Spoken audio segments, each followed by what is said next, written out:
My fiancé said, "Your proposal wasn't good enough. I need you to do it again." I said, "You deserve better." So I hired a billboard company. What she read driving to work the next morning wasn't another proposal. Original post: I, 35 male, proposed to Jessica, 32, 6 months ago. We'd been together 4 years, living together for 2. I thought I nailed it. Sunset at the vineyard where we had our first date. Her favorite flowers everywhere, a photographer hiding in the bushes. The ring? 3 months of my salary. She said yes. Posted it everywhere. Friends and family congratulated us. Started planning the wedding immediately. Then last Tuesday happened. We were at dinner with her friends when one of them, Brittany, started talking about how her boyfriend proposed at the Eiffel Tower with a flash mob. Jessica got quiet. On the drive home she dropped the bomb. I've been thinking, your proposal was really that special? What? I mean, a vineyard? That's so basic. Brittany's was in Paris. Miranda's boyfriend shut down Times Square. Even my sister got a hot air balloon proposal. I pulled over. Jess, you said it was perfect. You cried. You said yes. She sighed like I was a child who didn't understand basic math. I said yes because I love you, but I need you to do it again. Properly this time. Something that shows you really value me. You want me to propose again? We're already engaged. Not really, she said, pulling off the ring. Not until you do it right. I deserve a proposal story I'm proud to tell. My stomach dropped. Are you seriously holding our engagement hostage over this? Don't be dramatic. I just want what every woman wants, to feel special. Is that too much to ask?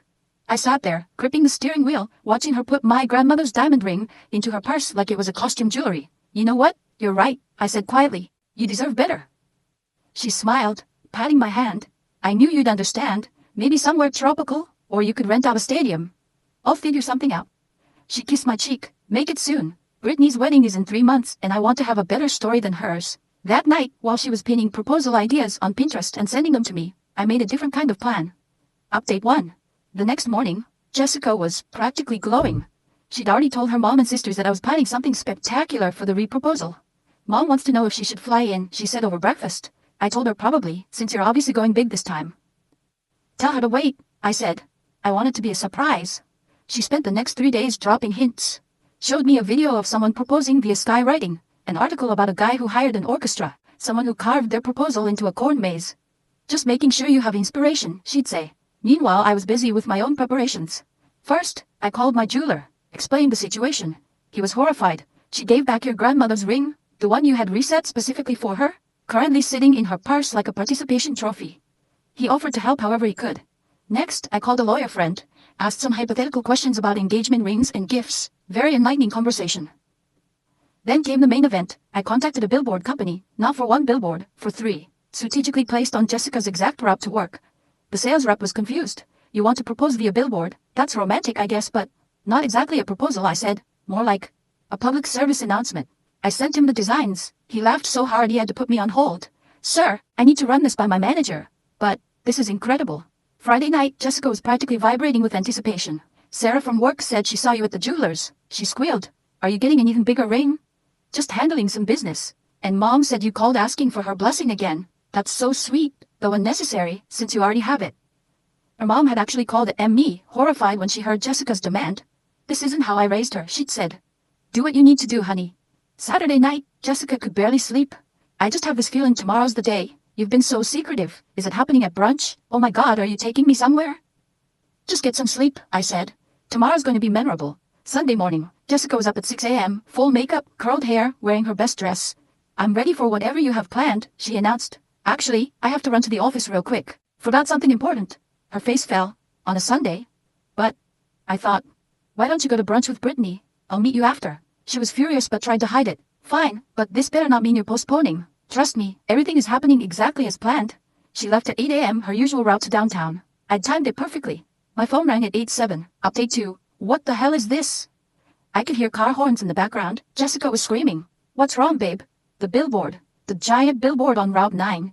What billboard? The one with my face on it that says Jessica thinks your proposal wasn't good enough with my Instagram handle. Oh, that billboard. There's another one. Oh my God, it says she gave the ring back and demanded a redo. Technically accurate. Mitchell, there's a third one with screenshots of my texts. Ah yes, the texts where she told Brittany that my proposal was basically poverty level and that she was training me to do better. Everyone can see this. Everyone driving to downtown can see this. My coworkers, my family, the whole city. You wanted a memorable proposal story. Now you have one. This isn't a proposal, correct? It's actually an unproposal. Those billboards will be up for a month, by the way. Paid in advance. Non-refundable. She was sobbing now. How could you do this to me? The same way you could hand back my grandmother's ring and demand I perform like a trained SEAL for your Instagram followers. Take them down. Now. Can't. Like I said, non-refundable. Oh, and check the 4th billboard on Main Street. There's a 4th. That one's my personal favorite. I heard her car accelerating, then more screaming. The 4th billboard was simple. Mitchell is now single and accepting applications, no proposals necessary. Jessica's ring being donated to charity. You're donating my ring? My grandmother's ring, which she so thoughtfully returned. The Children's Hospital is very grateful for the donation. They're naming a playroom after Grandma. I'm keeping the ring. Actually, you're not. Check your purse. Silence, then frantic rustling. It's how, when did you? Last night while you were shower singing about your upcoming proposal. Replaced it with a tubic zirconia. Figured you couldn't tell the difference between real and fake anyway. Her friends started calling me within minutes. Brittany first. You're a monster. She's hyperventilating. She's right, she deserved better. So now she's free to find it. Her mom called next, but it wasn't what I expected. Mitchell, honey, I saw the billboards. I'm mortified, but honestly, good for you. She needed this wake-up call. I've been biting my tongue for years about her behavior. The social media explosion was instant. Jessica's Instagram went from 5K followers to 50K in 3 hours, but not the kind of attention she wanted. Comments ranged from gold digger got exposed to this is what entitlement looks like. She tried to do damage control, posting that it was all a misunderstanding and that I was emotionally abusive for publicly humiliating her. Then someone found and shared her Pinterest board titled, Make Him Propose Right. It had magazine articles about training your man and why you deserve multiple proposals. Game over. Update 3 Monday morning was chaos. Jessica's dad called me at 7 a.m. Gordon was old school, a veteran who built his plumbing business from nothing.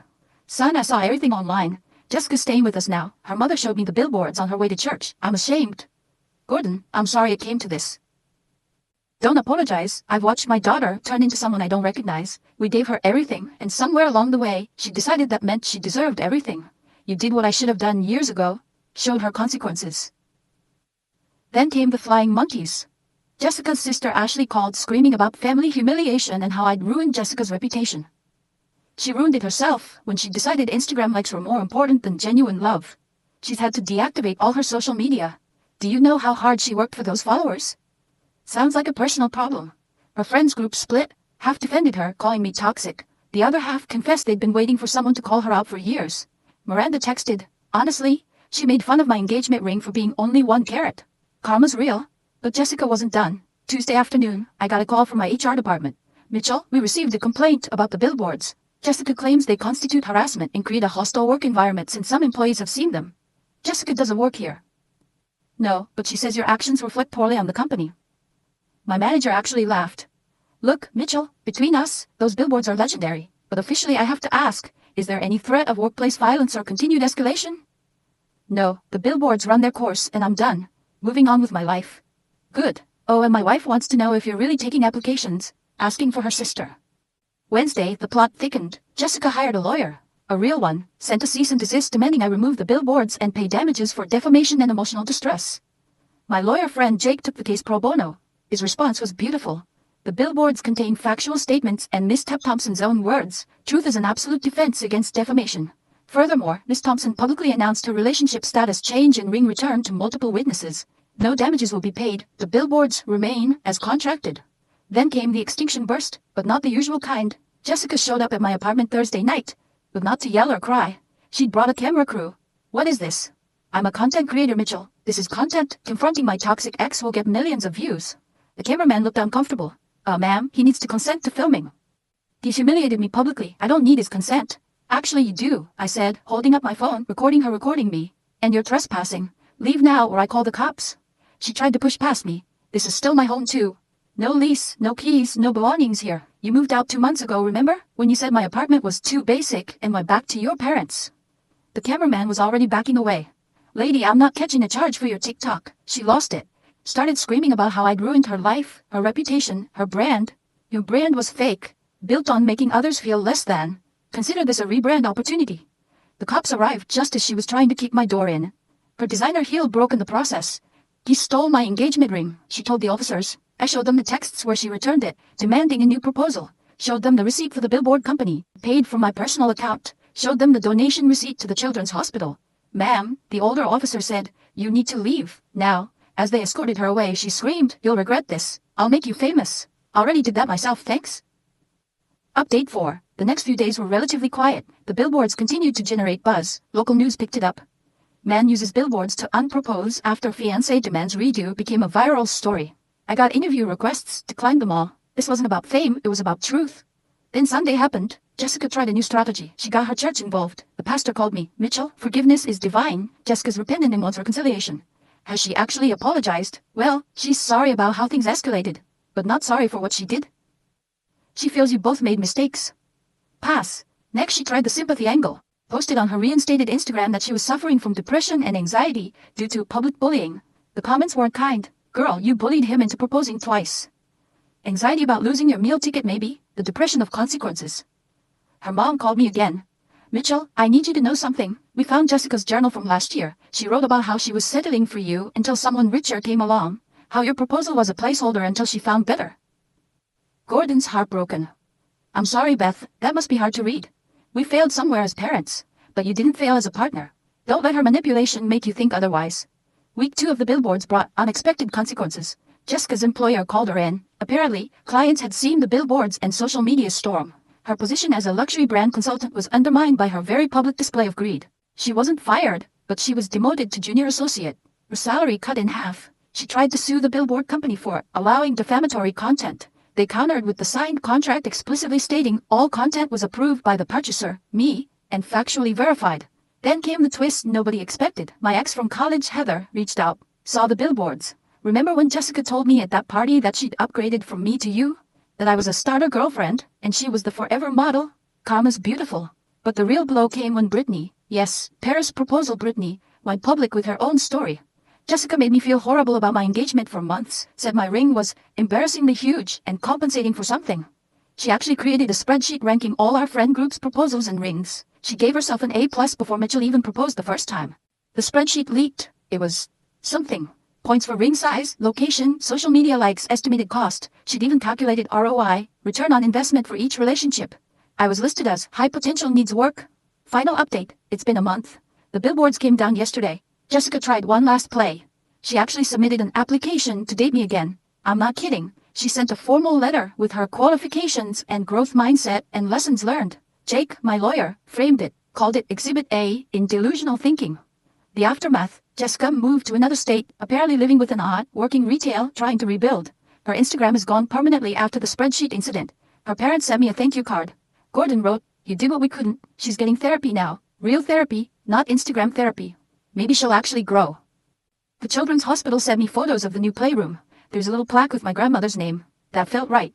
I ran into Brittany last week. She apologized for attacking me initially. I was so deep in Jessica's manipulation. She had us all competing, comparing, never satisfied. That spreadsheet was a wake-up call. My fiancé and I are in counseling, working through the damage she did to our relationship. Glad something good came of it. Oh, and Mitchell, that 4th billboard was genius. Though I heard Jessica tried to claim you stole the ring back illegally. She gave it back freely. I just chose what to do with my property. The whole thing's become a case study in my sister's law school class. Something about gift law and conditional gifts. As for me, I'm good. Better than good, actually. Learned some valuable lessons about red flags I'd ignored. About how someone can slowly normalize absolutely insane behavior until you think demanding multiple proposals is somehow reasonable. My grandmother would have been proud. She always said, when someone shows you who they are, don't propose to them twice.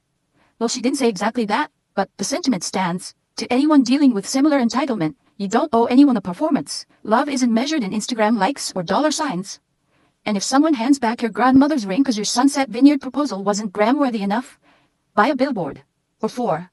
The truth costs less than a second proposal and lasts way longer than any engagement. Edit. Since everyone's asking, no, I'm not actually taking applications. That was just billboard humor. Though my DMs suggest there's a surprising market for guys who buy billboards instead of second proposals. Edit 2. The Children's Hospital reached out.